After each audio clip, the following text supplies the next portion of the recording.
সাকিব আল হাসান ক্রিকেটে ফিরছেন। জাতীয় দলের হয়ে না ফিরলেও ঘরোয়া ক্রিকেটে 22 গজে ফিরছেন। ভারতে অনুষ্ঠিত হওয়া লিজেন্ড 90 ক্রিকেট টুর্নামেন্টে দুবাই জায়ান্টসের হয়ে খেলবেন তিনি। আগামী 6 ফেব্রুয়ারি থেকে মাঠে গড়াতে যাচ্ছে এই টুর্নামেন্ট। যারা সাকিবকে মাঠে দেখতে স্বাচ্ছন্দ্য বোধ করেন তাদের জন্য আপাতত এটি ভালো সংবাদ। বিস্তারিত থাকছে প্রতিবেদনে। চ্যাম্পিয়ন্স ট্রফির স্কোয়াডে না থাকায় হয়তো এখানেই ক্রিকেট জার্নি শেষ করতে যাচ্ছেন সাকিব আল হাসান। তবে ঘরোয়া ক্রিকেটে কিছুদিন পরেই মাঠে নামছেন তিনি। লিজেন্ড 90 লিগে খেলবেন দুবাই জায়ান্টসের হয়ে, পেতে পারেন অধিনায়কত্ব। সাকিব আল হাসানের সাথে একই দলে খেলবেন থিসারা পেরেরা, হ্যামিল্টন, মাসাকাজ্জা, কেনার লুইসদের মতো খেলোয়াড়। যারা সাকিব আল হাসানের ভক্ত অনুরাগী আছে তাদের অপেক্ষার পালা শেষ হতে চলছে।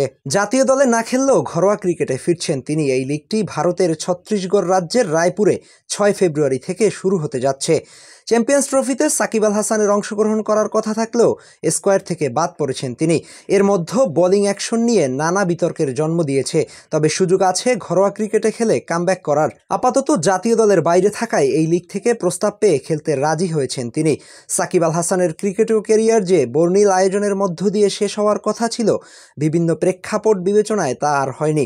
খেলতে পারেননি নিজ দেশের ঘরোয়া টুর্নামেন্টের সবচেয়ে বড় আসর বিপিএল। অপেক্ষার প্রহর শেষে এবার মাঠে নামতে যাচ্ছেন সাকিব আল হাসান। তাকে যারা মনে প্রাণে ভালোবাসে তারা সাকিব আল হাসানকে মাঠের ক্রিকেটে দেখতেই বেশি স্বাচ্ছন্দ্য বোধ করে। পরিচিত সেই সেলিব্রেশনের অপেক্ষায় হয়তো তার হাজারো ভক্ত সমর্থক। স্বাভাবিকভাবে ওইসব টুর্নামেন্টে নিয়মিত যারা ক্রিকেট দেখে তাদের চোখ থাকার কথা নয়। বিভিন্ন দেশে কারেন্ট প্লেয়াররা খেলে থাকেন বিভিন্ন দেশের ঘরোয়া টুর্নামেন্টে। এর উপরে ফেব্রুয়ারিতেই আবার অনুষ্ঠিত হতে যাচ্ছে চ্যাম্পিয়ন্স ট্রফির আসর। তবে তারপরেও বাংলাদেশ থেকে লিজেন্ড 90 ক্রিকেটের দিকে চোখ থাকবে অনেক ভক্ত অনুরাগীর। কারণটা আর কিছুই নয়, শুধুমাত্র সাকিব আল হাসানের জন্য। শৈশবের হিরোরা এক সময় না এক সময় বিদায় নিবি, তবে তাদেরকে শেষ সময়ে যে কয়টা দিন খেলতে দেখা যায় সে কয়টা দিনই চোখের শান্তি। আহমেদ হাসনাইন খান, স্পোর্টস টাইমস।